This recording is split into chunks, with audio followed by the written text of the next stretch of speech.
বিগত ৩টি নির্বাচনে দায়িত্ব পালন করা কর্মকর্তাদের এবার না রাখা চাপ থাকলেও এখনও সিদ্ধান্ত নেয়নি ইসি।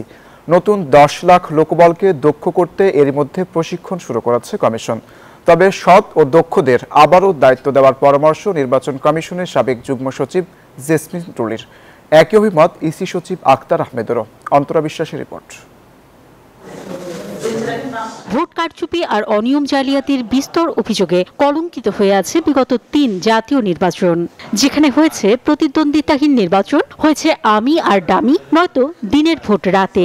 বিতর্কিত এসব ভোটের কারিগরদের অনেকেই এখন বিচারের মুখোমুখি। মোনালিসা হেভি ফ্লো 15 পিস প্যাকেটের সাথে 8 পিসের একটি প্যাকেট একদম ফ্রি।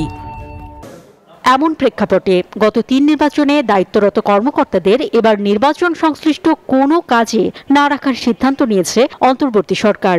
এরই মধ্যে বিগত ৩ নির্বাচনে দায়িত্বরত পুলিশ কর্মকর্তাদের বাদ দেওয়ার ঘোষণাও এসেছে।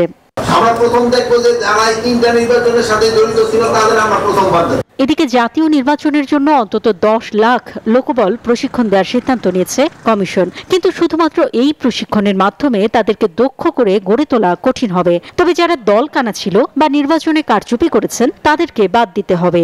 এসব কথা বলেন ইসির সাবেক যুগ্ম সচিব জেসমিন টুলি।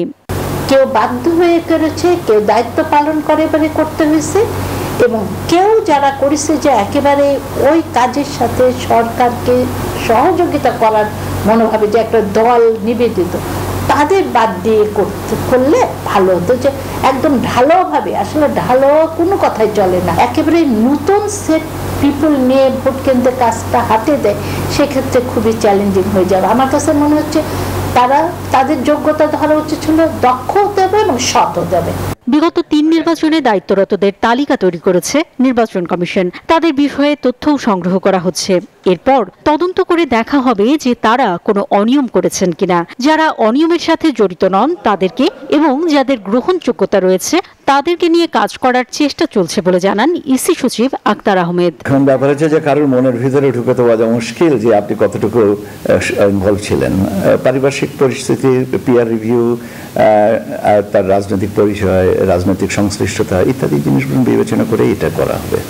সামান্যতম গ্রহণযোগ্যতা যাদের আছে তাদেরকেই রাখার চিন্তা করা হচ্ছে, সেইভাবে কাজ করা হচ্ছে। ২০১৮ সালের নির্বাচনে রিটার্নিং অফিসার হিসেবে দায়িত্ব পালন করা ৪৫ জনকে চলতি বছরের শুরুতে ওএসডি করেছে সরকার। ৩ নির্বাচনে দায়িত্বে থাকা সাবেক জেলা প্রশাসকদের মধ্যে যাদের ২৫ বছর চাকুরির বয়স, তাদের ২২ জনকে বাধ্যতামূলক অবসরে পাঠানো হয়েছিল। অন্তরা বিশ্বাস, নিউজ 24, ঢাকা।